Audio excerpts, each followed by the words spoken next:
మాట్లాడండి, షేర్ చేయండి, లైక్ చేయండి, సబ్స్క్రైబ్ చేయండి.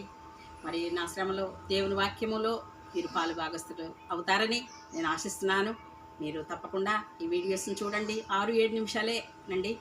మరి నాకు ప్రకటించాలనే మరి ఆశగా ఉన్నది కాబట్టి నా ఆశను దేవుడు తృప్తిపరిచాడు కాబట్టి మీతో నేను మాట్లాడుతున్నానండి.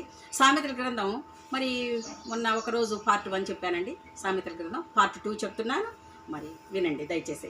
19వ అధ్యాయము మరి 14, సామెతలు 14:1. జ్ఞానవంతురాలు తన ఇల్లు కట్టును.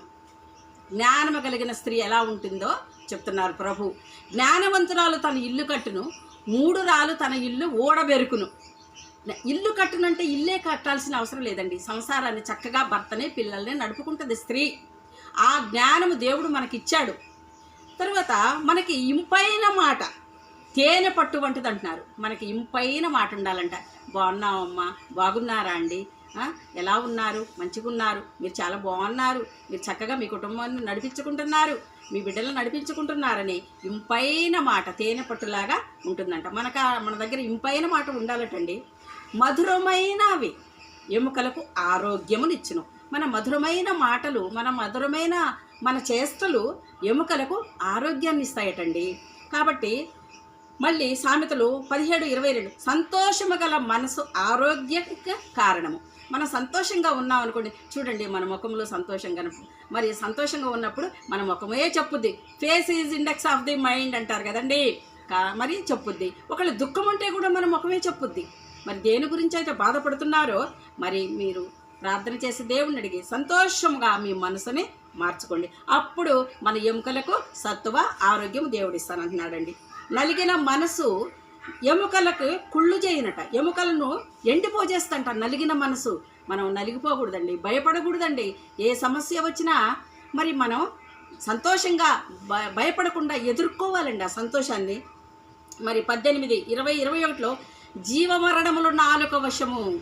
జీవమరణములు నాలుక వశము. నువ్వు మంచి మాట మాట్లాడితే అది జీవము, నువ్వు చెడ్డ మాట మాట్లాడితే అది మరణము. నాలుక వశము. నాలుక చాలా చిన్నది, కానీ ఏదంటే అది చేస్తుందండి, ఏదంటే అది చెప్పుద్దండి, ఏదంటే అది మాట్లాడుద్దండి. కానీ అలా మాట్లాడకూడదండి. అలా నాలుకను మనం మలుచుకోకూడదు, అలా నాలుకను మనం తిప్పుకోకూడదు.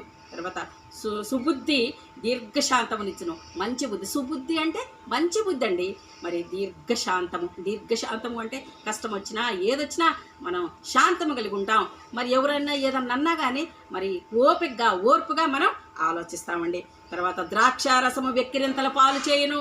మద్యపానం చేసేవాళ్ళు, పొద్దున్న దాకా తాగే వాళ్ళకి దేవుడు చెప్తున్నాడు వెక్కిరింతల పాలు చేయును. వాడిని ఎవరు కొడుతాడో తెలియదు, వాడు ఏం చేస్తాడో తెలియదు, వాడి సంసారంలో ఏమవుతుందో తెలియదు, భార్య బిడ్డలకి ఎంత నష్టం చేస్తాడో మరి ద్రాక్షారస రసం తాగేవాడికి తెలియదండి. ఎప్పుడు తాగుదామా, ఎప్పుడు పొద్దుగుకుద్దా, ఎప్పుడు చీకటి పడుద్దా, ఎప్పుడు తెల్లారుద్దా అని చూస్తూ ఉంటాడు. నోటిని నాలుకను శుభ్రము చేసుకోవాలంట. మంచి మాట చెప్పి మన నోటిని నాలుకని మనం భద్రం చేసుకోవాలంట. నాలుకని భద్రం చేసుకోవాలంటే చెప్తున్నాడు దేవుడు. చాలా భద్రంగా ఉంచుకోవాలి, చాలా జాగ్రత్తగా వాడాలి నాలుక. మంచి మాటకే వాడాలి నాలుక. ఏది పడితే అది మాట్లాడడానికి వీల్లేదండి. తర్వాత తిండిపోతువై ఉన్నచో కత్తి కట్టుకొని గొంతుకి. తిండిపోతువై ఉన్నావా, ఎప్పుడు తింటున్నావా, వద్దు. రోగాలు వస్తున్నాయి, షుగర్లు వస్తున్నాయి, బీపీలు వస్తున్నాయి. టెన్షన్ పడితే కూడా షుగర్లు వస్తున్నాయి, బీపీలు వస్తున్నాయండి. తిండిపోతు పోని తిన్నావు, కనీసం రోగాలు వచ్చినప్పుడన్నా చాలా జాగ్రత్తగా ఉండటం మనం నేర్చుకోవాలి.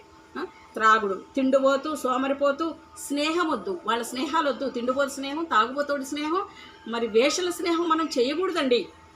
వేశ్యలోతైన గొయ్యి, ఇరుకైన గుంట అని చెప్తున్నాడండి.